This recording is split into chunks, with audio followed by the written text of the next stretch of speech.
para experimentarmos este nível, esses 3 níveis de vontade de Deus, boa, agradável e perfeita. O céu ficou ausente da presença de Deus, do Filho de Deus, por 3 anos. Amém? Amém. Vou contar uma breve história para você, para que você possa então entender o teu lugar, o teu valor em Cristo. Você já deve ter ouvido falar de um rei chamado Salomão. Quem já ouviu falar do rei Salomão? Salomão é o filho de Davi, que vai suceder Davi no trono de Israel. E a Bíblia diz que igual, semelhante a ele não houve e não haverá em sabedoria, sábio como ele.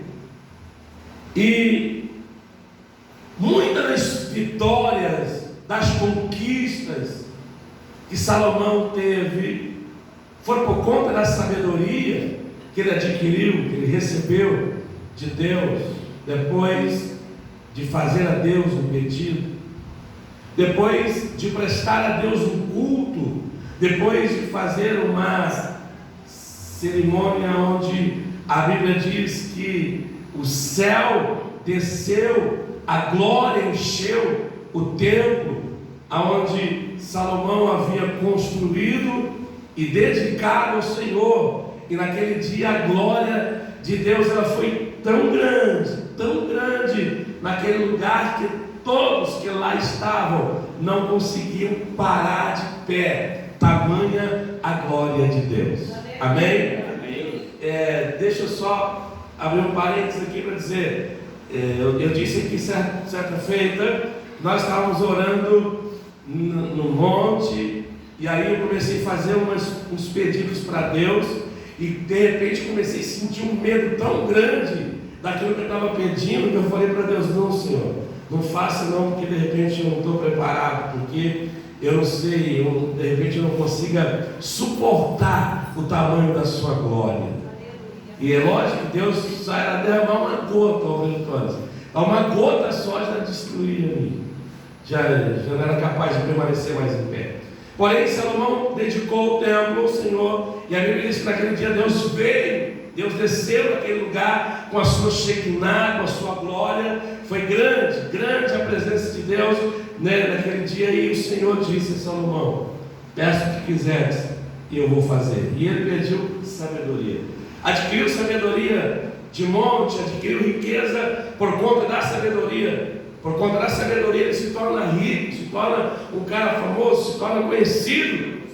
E Salomão começou a fazer alianças, porque era através da estratégia de sabedoria que ele estava crescendo o reino, estava adquirindo riqueza e poder.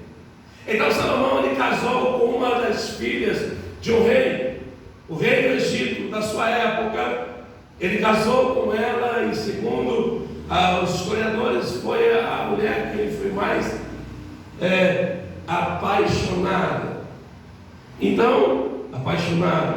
E ele, então, na verdade, ele casou com ela por questões políticas, e ele construiu para ela jardins, né, exuberantes.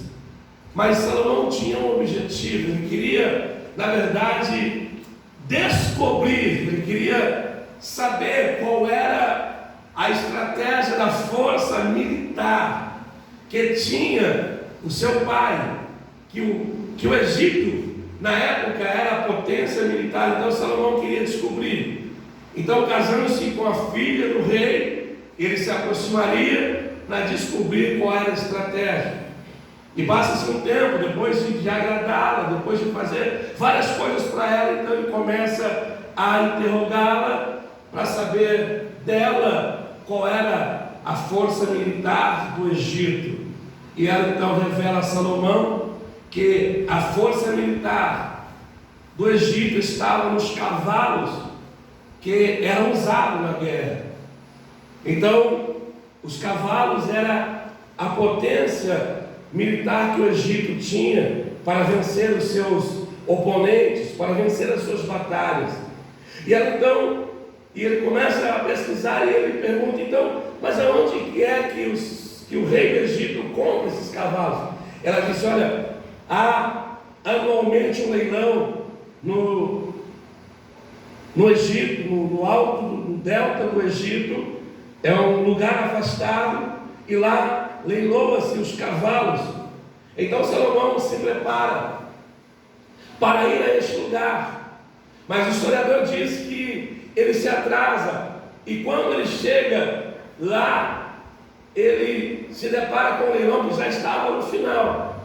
Então ele não consegue adquirir os melhores cavalos, porque ele chegou atrasado, haviam-se já arrematado os melhores. E quando Salomão chega, a sua fama também chega, porque as pessoas ouviam falar de Salomão, rei de Israel, o cara muito sábio. E então ele começa a participar do leilão. E ele percebe que nesse leilão, quando ele chega, ninguém mais está arrematando nada. E o historiador Flávio Joséfo, que conta essa história, ele diz que ninguém está arrematando. E Salomão então começa a arrematar o que tem. E depois de ter arrematado tudo que tinha, na verdade, não eram mais cavalos bons, mas eram cavalos que já haviam ido para a guerra e estavam agora refugiados, ninguém mais queria. Então Salomão começa a arrecadar, começa a arrematar aqueles cavalos por um preço razoável. Mas há um comentário das pessoas, dos reis que estavam ali naquele mesmo ambiente, e começaram a se perguntar, como é que um homem tão sábio como Salomão, porque a sua fama é de sabedoria, ele vem para um leilão e começa a arrematar cavalos refugados. Cavalos que os dentes já estavam caindo, cavalos que os cascos já estavam batidos, que o pelo já não era bom, cavalos que já estavam cansados das batalhas. Mas aí então, a conversa é essa. Então Salomão, depois de ter arrematado um grande lote de cavalos, que eram cavalos que já estiveram na terra, eram cavalos poderosos, mas que agora estavam rejeitados como refúgio, ele arremata tudo aquilo e manda para Israel. E ele manda para Israel, e quando ele chega no seu reino, ele começa a procurar no reino de Israel homens que têm habilidade para tratar de cavalos, homens que têm habilidade para curar as feridas, homens que sabem tratar do casco, homens que sabem tratar do pelo, homens que sabem pegar o cavalo que é refúgio e tornar esse cavalo novamente pronto para a batalha. Então Salomão, ele anuncia, e com certeza vai aparecer pessoas que têm essa habilidade, e ao passar do tempo, os cavalos que haviam sido levados para o Egito, que ninguém dava nada, que ninguém, as pessoas já achavam esse aqui não serve mais, já está com problemas, e Salomão então leva para lá e os recupera. Ou seja, a sabedoria de Salomão lhe diz o que? Você vai adquirir cavalos por preços bem baixos, porém que depois de serem tratados e recuperados, serão cavalos que vão com certeza te dar o retorno que você está esperando. Essa é a sabedoria de Salomão. Aí você vai falar assim, pastor, mas no culto de Santa Ação você está pregando sobre Salomão, sobre cavalos. Sim, porque pensa uma coisa, nós éramos como cavalos refugados, cheios de defeitos, uns com os cascos já trincados, o pelo já estava opaco, não tinha mais brilho, outros já estavam de repente com algumas feridas, e estávamos aí, ninguém queria, nos dava nada, ninguém olhava para nós e de repente conseguia enxergar o futuro, conseguia enxergar alguma coisa boa. Éramos nesse leilão refúgio, lote refugado. Eu e você, não, eu não, mas sim, eu e você. Todos nós éramos lote refugado. Havia uma canga que é canga, pastor? Aquilo que coloca no burro, está chamando a gente de burro, não, aquilo que coloca no burro para ele trabalhar a terra, e para o chamarada. Vim nós, porque era isso para isso que nós servimos. Nas mãos do diabo era para isso que servimos, para carregar uma carga, um peso, uma situação ruim, uma angústia, depressão, sabe, humilhação, afronta, vergonha, derrota. Era só isso, éramos um lote refugado. Havia leilões, mas quando chegava na nossa vez, ninguém dava nada. Por quê? Porque éramos refúgio. Éramos refúgio. Quantos que estão aqui, talvez já deu dor de cabeça para o pai, dor de cabeça para a mãe, né? Quantas noites de sono sua mãe perdeu, seu pai perdeu, por conta de você que saía, não dava notícia, né? E glória a Deus quando chegava, que o coração ficava em paz, porque graças a Deus que retornou. Porque quando é assim, quando somos refúgio, quando estamos andando segundo o curso da nossa própria vida, quando estamos com a canga sobre as nossas costas, o diabo nos subjuga e nós somos causadores de dor, de problema. Assim como Jabez, a Bíblia diz que ele nasce causando dor, ou seja, há sobre Jabez uma estigma. Esse homem é causador de dor, causador de problema. Mas um dia Jabez colocou na sua consciência, falou: epa, peraí, eu posso ter nascido com essa estigma, mas eu conheço um Deus que, se eu orar a Ele vai mudar a minha história, Ele vai mudar a minha situação. Aleluia. Oh glória. Éramos refúgio. Éramos refúgio. Não se entristece, não se aborreça comigo, porque eu estou colocando isso no passado. Éramos. Amém? Amém. Porque se houver alguém que ainda erra, aleluia, tenha certeza que algo novo vai acontecer nessa noite. Aleluia. Éramos como os cavalos no leilão, onde Salomão foi adquirir cavalos poderosos, mas ele adquire cavalos que não servem para nada para os outros. Mas Salomão viu o potencial. Não, eu vou levar, porque depois de ser tratado, depois de ser curado, aleluia, vai ficar poderoso. Ah, não, porque o glória foi fraco, porque eu senti uma energia grandiosa aqui. Ele diz: eu vou levar, porque depois que eu tratar o casco, depois que eu curar os dentes, depois que eu, depois que eu mudar a situação deles, eles serão poderosos e me darão o resultado que eu preciso. Aleluia. Aí, irmão, o diabo estava desse jeito, jogávamos para lá, para cá, porque o homem lá, o primeiro lá, o Adão, foi desobediente, entregou esse controle nas mãos de Satanás. Aí vem alguém para esse leilão, vem alguém que tem interesse nesse lote, esse lote que você pertencia. Vem alguém que tem interesse nesse lote, então ele começa a perguntar: mas qual é o valor para eu adquiri-los? Então o diabo diz: olha, o valor é o sangue, e todo o sangue do seu corpo. E Jesus disse: eu pago. Agora olha para mim, a agonia de Jesus é tanta quando ele vai morrer, que eu tenho certeza que Satanás se aproveita daquele momento, talvez, para colocar um ponto de interrogação, dizendo: dá uma olhada, quem é? Dá uma olhada nele, dá uma olhada nela. E eu pergunto: quem é você? Quanto desgosto você deu para Deus? Quantas rebeldias você praticou diante de Deus? E sabe o que é pior? Que ainda alguns de nós ainda está no processo. Olha, só misericórdia. Mas o diabo vai dizer: olha, como assim, pastor? Salmos 100.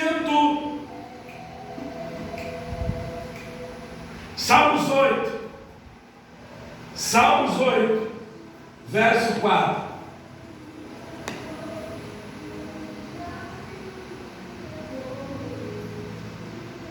Olha a reflexão.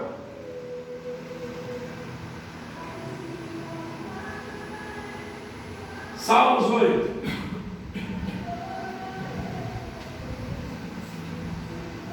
Põe o 3. Põe o 3.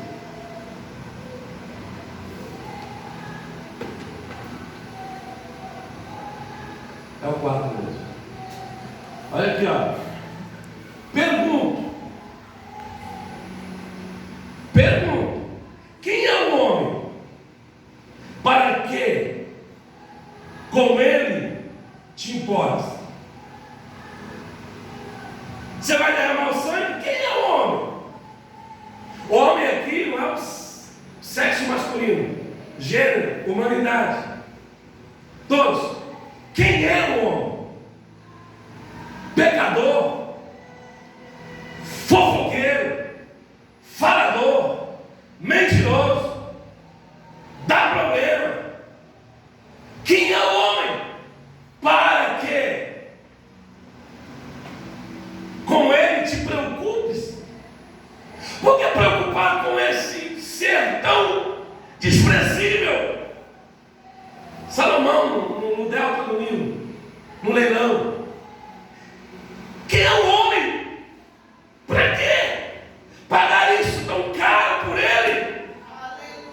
Para que pagar isso tão caro por ela? Quem é ele? Não vale nada. É interesseiro, é arrogante, é soberbo, passa por cima dos outros para crescer. Quem é o homem? Quem é o homem para que com ele te preocupes? Em outras versões diz, para com ele te importes. Quem é o homem? Por que ele tem tanta importância? Por que você está disposto a pagar um preço tão caro? Quem é ele?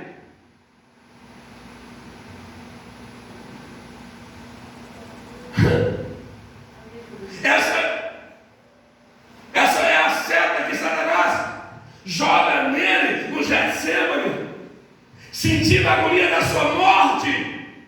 O diabo está dizendo: será que vai valer a pena? Olha o que o diabo diz: ele vai te rejeitar, ele vai te negar, como fez Pedro. Ele não vai se importar com o que você está fazendo. Quem é o homem? Quem é você em Cristo? Quem é o homem para pagar um preço tão caro como esse? Essa é a visão do diabo acerca da minha vida e da sua vida. Porque para o diabo nós não somos nada. Para o diabo nós somos descartáveis. Para o diabo somos alguém que já não serve para mais nada. Mas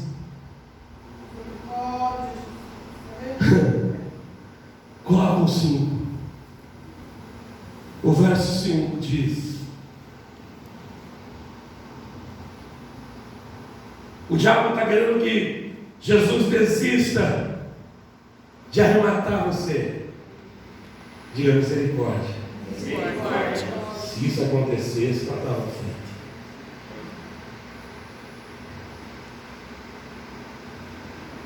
Aleluia, olha isso.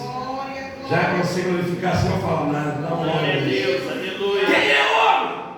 Para que ele se preocupe com ele, para que seja interessado nele. Contudo,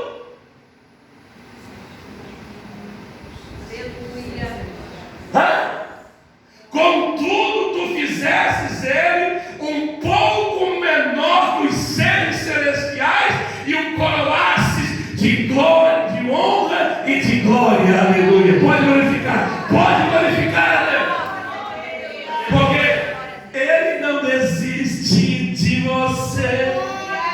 Ele se importa com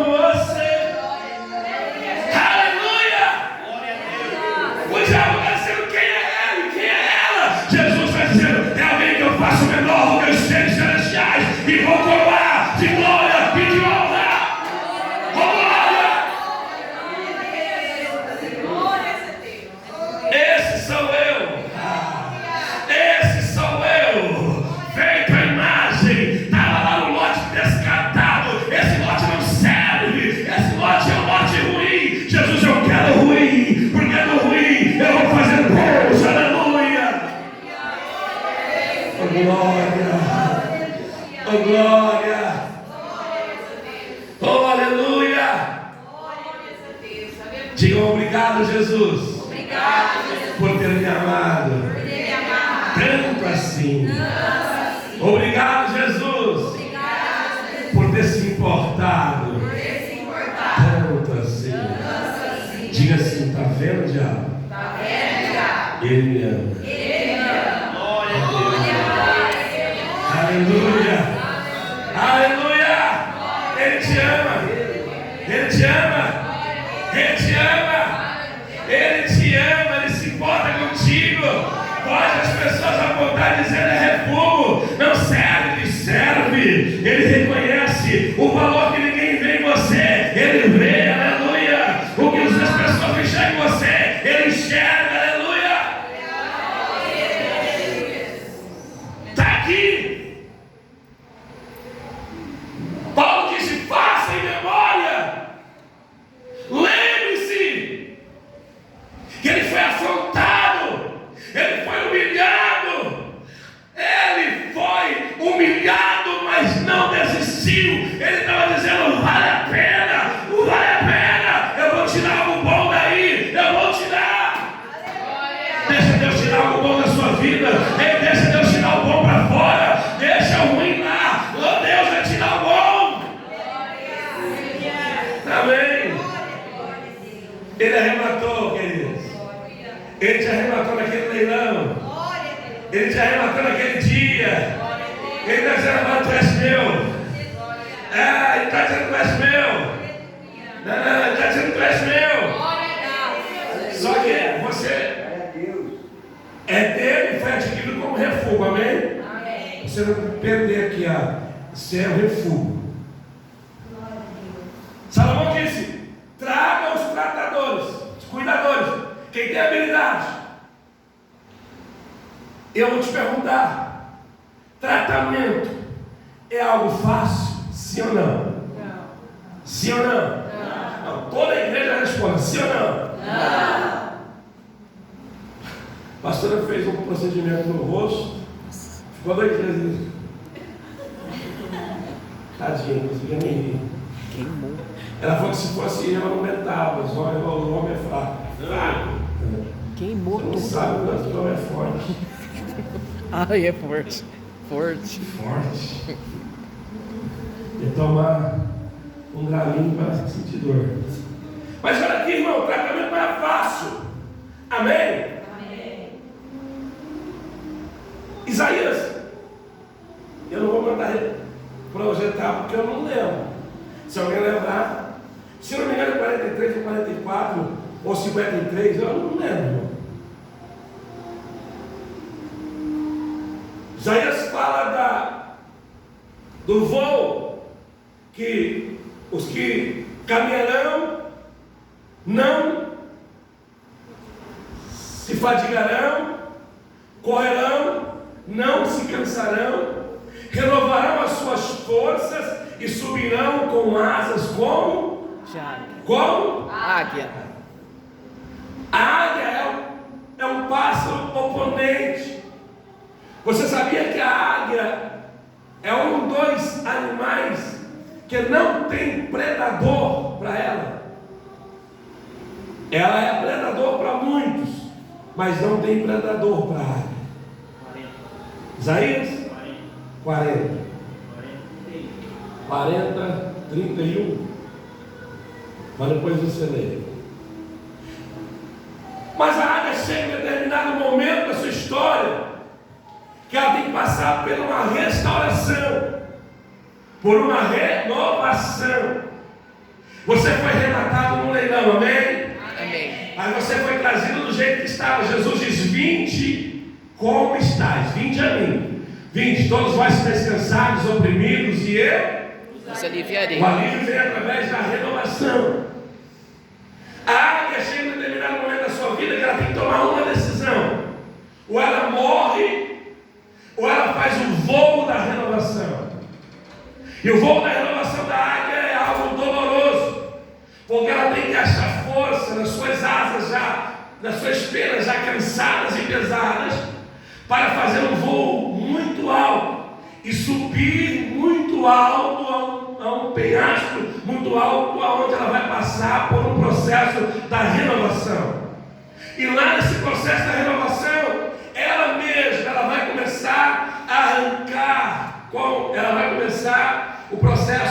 a renovação da águia é pelo bico, porque o seu bico já está grande e inclinado, já não consegue mais predar nenhum animal com facilidade.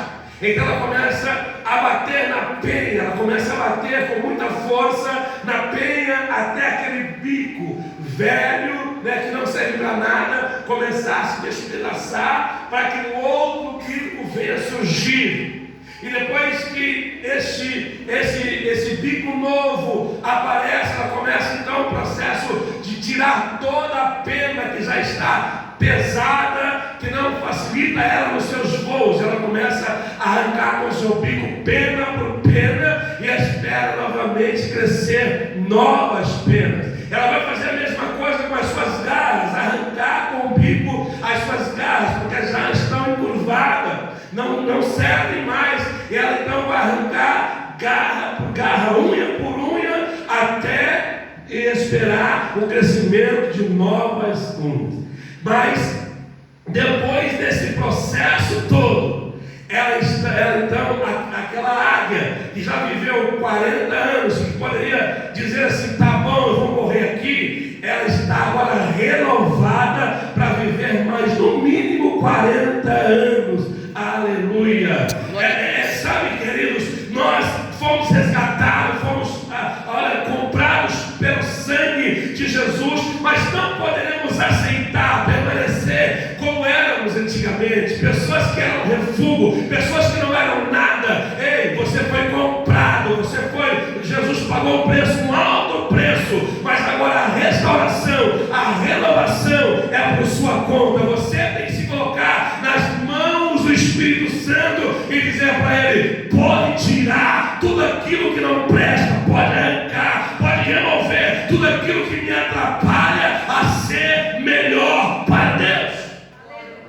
Jesus te comprou como refúgio, mas não quer que você permaneça na presença dele, alguém que é refúgio. Quando você aceita entrar na presença de Deus, você aceita ser renovado, ser restaurado, ser transformado, ser uma nova criatura na presença de Deus.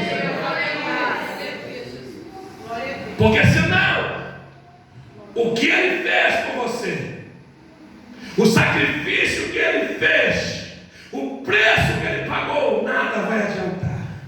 Você não consegue anular o preço do sangue de Cristo na vida de uma outra pessoa. Não, mas na sua própria vida você consegue. Por isso Paulo, quando escreve aos Romanos, o texto que lemos, ele diz que nós precisamos apresentar a nossa vida como um sacrifício vivo, como um sacrifício vivo a Deus. É um sacrifício a cada dia, é uma renúncia a cada dia. Sabe por quê? Porque o diabo vai querer ressurgir a velha criatura, trazer novamente tudo aquilo que um dia Jesus removeu através do seu sangue. O diabo vai querer trazer de volta para a sua vida, mas depende de você em dizer: não, eu fui comprado por um preço muito alto, o preço foi o sangue de Jesus, então eu não vou viver a velha vida, não, eu não vou viver a vida pregressa, não, eu não vou viver aquela vida de chegar a situação ruim, não, porque eu fui comprado pelo preço do sangue de Jesus Cristo. Eu vou para a renovação.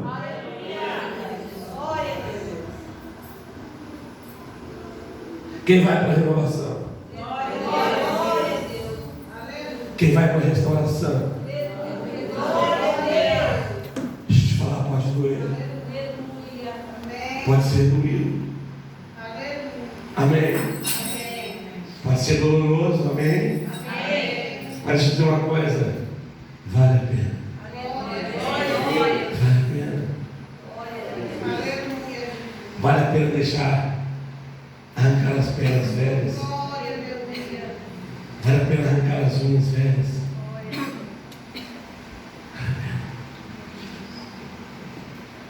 Obrigado, amigo.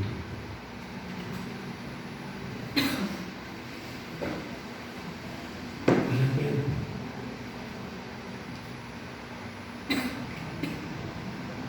Paulo diz no versículo 2: se não tiver uma mente renovada, se a mente não estiver renovada, você não vai conseguir experimentar a vontade de Deus nos níveis da qual Ele te oferece. Precisa ter uma renovação de entendimento. Amém? Amém. Você não é mais lote refugado. Alguém se interessou por você e pagou o preço do teu resgate. Glória a Deus, aleluia. Pagou o preço do teu resgate. Você não é mais um lote refugado. Você não é mais, você não pode aceitar isso. Você não pode aceitar essa situação.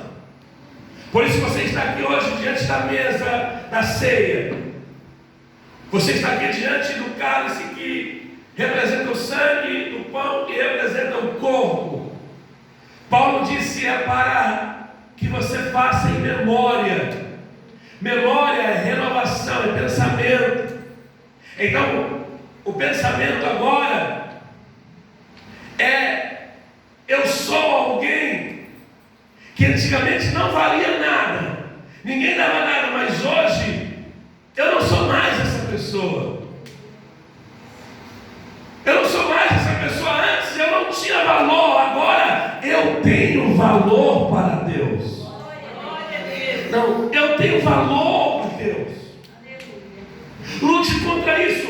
Lute contra a sua consciência. Remove ela. Entenda que antes você até não era, mas agora você já aceitou a Cristo. Jesus entrou na tua vida. O Senhor já garantiu com certeza que você é mais que vencedor estando nele. Glória a Deus.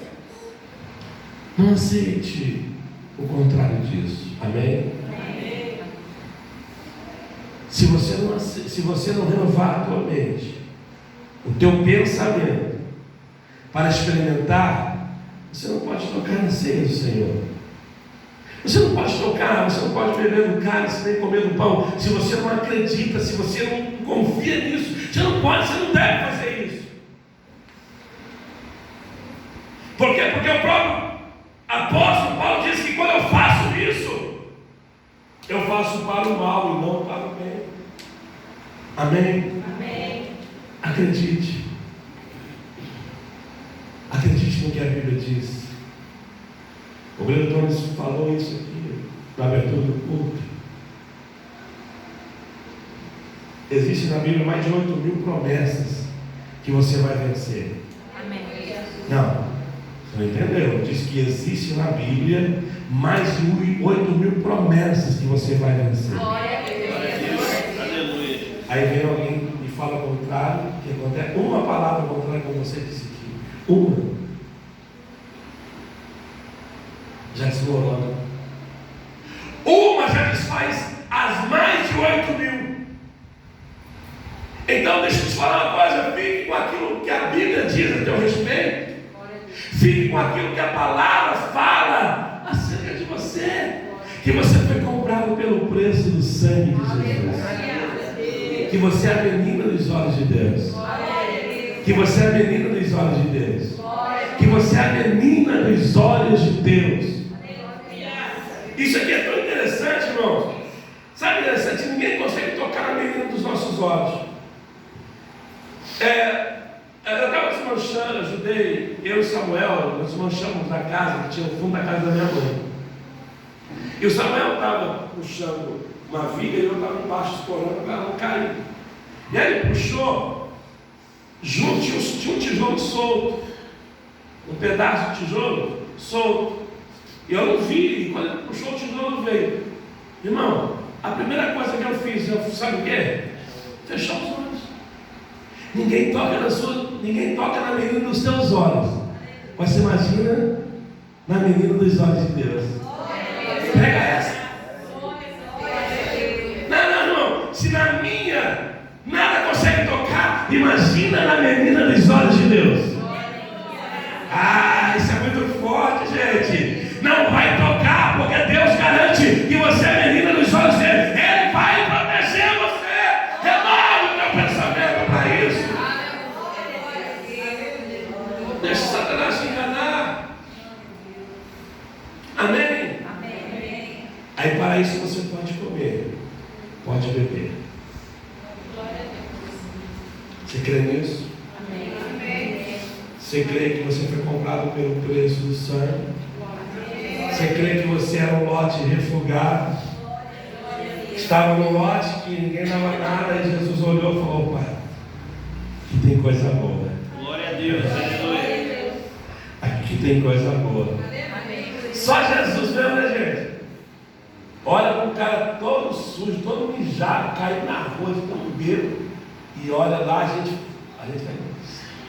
Jesus vai falando: ali tem coisa boa. Que louco isso, né? A gente passa longe, Jesus fala: pai do talento que tem, olha que coisa preciosa que tem. Maravilha os olhos de Deus, hein?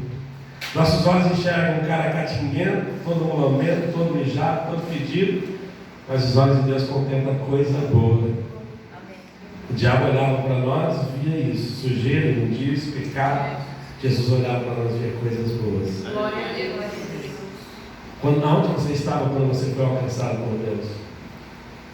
Alguns fazendo coisas terríveis, mas a graça te alcançou. O sangue de Jesus te alcançou. Pense nisso nessa noite, por favor. Pense nisso.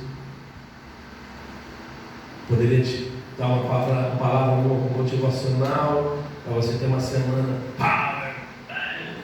Mas pense nisso. Você não era nada antes do leilão.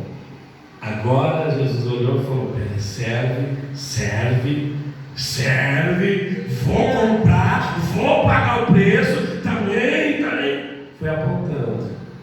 Amém? Amém. E se você não sabe, a Bíblia diz que antes de gerar